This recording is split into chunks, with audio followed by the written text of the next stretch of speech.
आज हमें ये कहना है अरे यार ले लेना तब कि देश की गोदी मीडिया ने 72 घंटे से देश की जनता को जो गुमराह करके धोखे में रखा, कितने लोगों की धड़कन और इस बात का प्रयास किया साजिश में होकर के कि वो पार्टी जो इसे जनता ने खारिज कर दिया है, जो अपने आप को विश्व की सबसे बड़ी पार्टी कहता है, जो 400 पार का नारा दे रहा है, उसके आवाज में आवाज मिला करके और 400 पार का सपना जो देश की जनता के सामने लाए।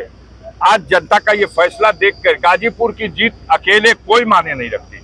सबसे बड़ी जीत यह है कि समाजवादी पार्टी, जिसको 10 सीट देने को गोदी मीडिया तैयार नहीं थी, वो आज भारत की तीसरी सबसे बड़ी पार्टी है।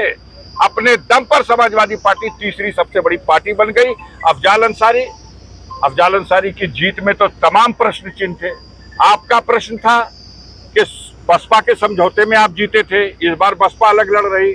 आपका प्रश्न था, पहले तो मुख्तार हुआ करते थे, पहली बार मुख्तार विहीन चुनाव हो रहा।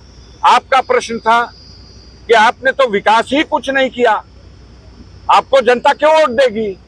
वो सारी उलझन है। और जिस तरह से चुनाव प्रचार, मोदी जी आए वोट मांगने, रोड शो करने अमित शाह चले आए और पर्चा दाखिल कराने उत्तराखंड के मुख्यमंत्री चले आए।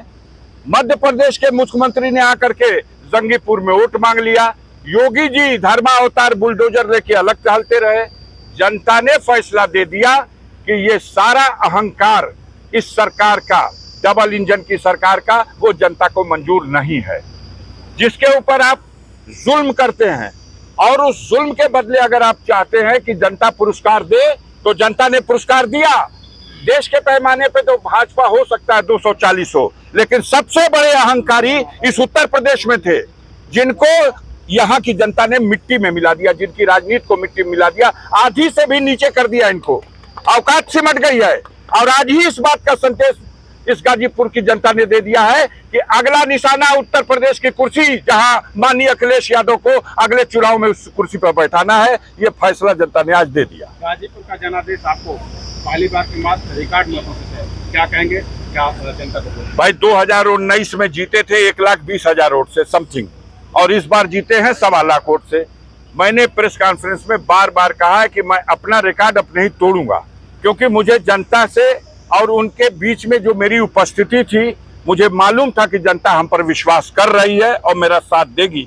जनता को पता है कि अफजाल अंसारी को षड्यंत्र करके जेल में डाला जाता है और फिर कहा जाता है विकास आपने किया। कहा कि आप तो मुकदमे में दौड़ते रहे, फर्जी मुकदमों में फंसा करके किसी को जेल में डालिएगा और कहिएगा आपकी औकात खत्म हो गई। तो यही भूल किया था अंग्रेजों ने भी, जो महात्मा गांधी को और उनके साथियों को जेल में डाल के समझते रहे कि जेल में आंदोलन कुचल दिया गया, देश में आंदोलन कुचल दिया गया। लेकिन वही असहयोग आंदोलन अंग्रेजों की सत्ता के पतन का कारण बन गया। जेल तो गए लोग, लेकिन जेल में जाने का नतीजा आया कि जनता जग गई। और गाजीपुर की जनता के साथ भी यही हुआ है। आप ही कहते हो कि 84 के बाद कोई दूसरे बार नहीं जीता। अफजाल अंसारी को जनता ने साबित कर दिया कि 84 के बाद दूसरी बार और गाजीपुर में तीसरी बार। सर, जिस तरीके से जनादेश की आप बात करें, लेकिन जो सरकार बनी है वो जनादेश कम रहा। देखते जाइए। इब्तदाई इश्क है रोता है क्या, आगे आगे देखिए होता है क्या। उनकी औकात